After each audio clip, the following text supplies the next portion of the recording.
before we get started, obviously, I know Coach and Josh mentioned it. Our thoughts and prayers are with the University of Virginia football program. Tony is a friend of mine. I coach with Tony, and I can't imagine. So, unbelievable. Well, go ahead. Have you ever experienced anything like that as a coach, where something happened with a player like that on your team? Yes, multiple times.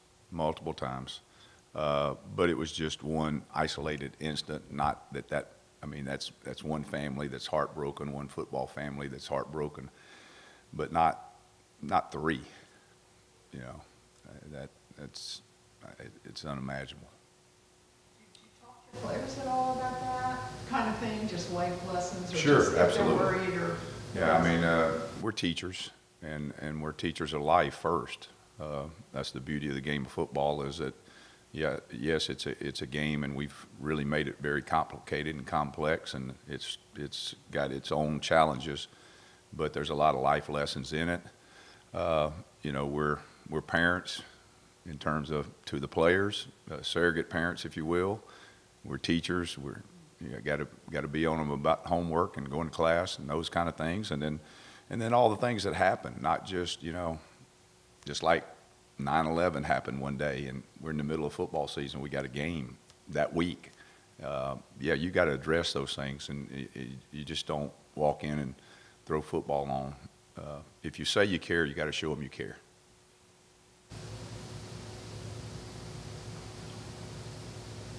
You ever had coached a game with a performance like Cam's 3 interceptions? I tried to think of that.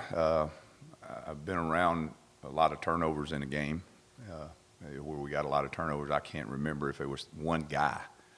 That one I can't remember. I don't think so. 3 picks in one game is pretty. It's really good football, and we kidded him. He actually dropped another one, so could have had 4. But that's a coach. We're always trying to find a way to get better. And then on top of that, 3 picks, and one of them be a 99-yard return. He was just trying to, make it as big as he could make it. There wasn't but 1 yard left. You coached at Clemson for a couple of years. What's that environment like? And what's it like as a coach on the home side, and as a visitor, what do you tell them that? Well, I've been both. Went back, coached there. Then before that had gone there before that had gone there with Florida State. So I'd been there with Florida State, then coached there. Then went back in, I think, 16 and 17 with Auburn. We went back one of those years they came to us. So I think it was 17 we went back up there. I've been there many times, and it's a special place. The fans football is very, very, very important to them, and they show that on Saturdays. Coach, what do you think about, or how do you think Wesley Bissainthe played in his first start? Well, he's played very well this season, and as we told you very early, the migration to the point we're at, we saw that coming very early, that it was going to get there. We were a little concerned about throwing him in the fire too early and him losing confidence until we saw that confidence grow, and then it was time. So it was not a surprise at all. He's played well in the games he didn't start, and we push all the time. You need, a bunch of starters, 18, 19, 20 starters, because you've heard us say that, and that's a fact. But for a freshman to start a game in college, I get it. It's a big deal. It's just the first play, so he may have played 50 plays a game before, and there wasn't but 64. But to play that first one means something to him, and he was pretty excited with it. He handled it like a pro, played very well, but not shocking. I guess, where has he grown the most over the course of the season to earn that starting spot? Just understanding the defense and the concepts, being comfortable with it, and not having to rely so much on others to tell him, you got this, you got that, bump here, slide here, push to 2, those kind of things. I mean, the older guys were helping him some early on, and now he's out there telling them what to do. Confidence is an amazing thing. and he's got a lot of confidence right now. On top of that, he has a lot of ability. Coach Cristobal mentioned that Wesley is the starter. Can you talk a little bit about the conversation with him, kind of letting him know that he's going to be the starter, and his reaction to that? It wasn't, we just told him last week, and we communicate all the time. Those guys are pretty conditioned. It's been rotated in there some. He just wasn't one of the guys that had. There's been multiple different starting groups in different positions too. Because we make such an effort to get them to understand, it's, again, I understand externally what people, I understand that's news, but to us it's really not news. Playing the first play, you know, I've been around guys that played the first play, and you look at the end of the game, they played 13 plays, and the guy that played the, you know, the seventh play played 50 plays. So which one you want? You want to play the first play and play 13 plays, or you want to wait 6 plays and play 50 plays? So we've kind of conditioned them to that. We don't make a big deal about it, so that change is not a big deal. That happened on Monday. No reaction. Mario mentioned that, like, he was joking that, like, you know, sometimes he'll be in the building late at night and the only person besides him still there is Cam. Is that kind of film study, that work ethic thing that's clicked this year, or has it been there, like, since you guys got here? Well, since we've got here, it's been there. You know, Cam's a very smart person, very mature person. He's very steady. He's not up and down emotionally. Very mature, and so he has the ability to compartmentalize his academics and do it like a full-time student, and then be a pro football-wise and do it like a full-time football player, and that's a gift sometimes, and sometimes it's learned. I think in his case, it's a gift. Coach, what kind of challenges does Will Shipley present? Well, speed, hard to tackle, really good vision, one of the premier running backs in the country. He's going to get the ball. There's no doubt. You've heard that old, I think there was a show or a book that said, "Where's Waldo?" You better know where to try to find him. You better know where Waldo is. You better know where Shipley is, because he's going to get the ball. Especially with the ability, we're speaking on to catch the ball too. You got to pay attention to that. Your guys, that'll be a focal point as well. In terms of what now? That he can catch the ball. That he has. Well, they get it to him, like I said. I mean, the ball's going to him. It's not just handing it to him. They throw it to him too. So a lot of their offense is designed to get him the football. Anything else for Coach Steele? Defensive line, you know, was kind of beat up this past week, a lot of injuries, and LT comes out in the middle of the game. I mean, how did you see the guys who were playing, how they kind of reacted to having to play with less depth? Well, you know, that's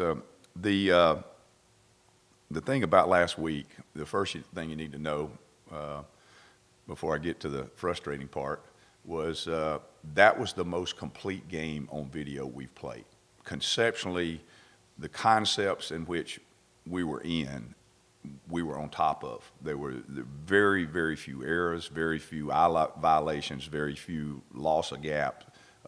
It was very good execution. It was by far and away the most complete game conceptually, applying execution with it that we've had. And there was no question of that.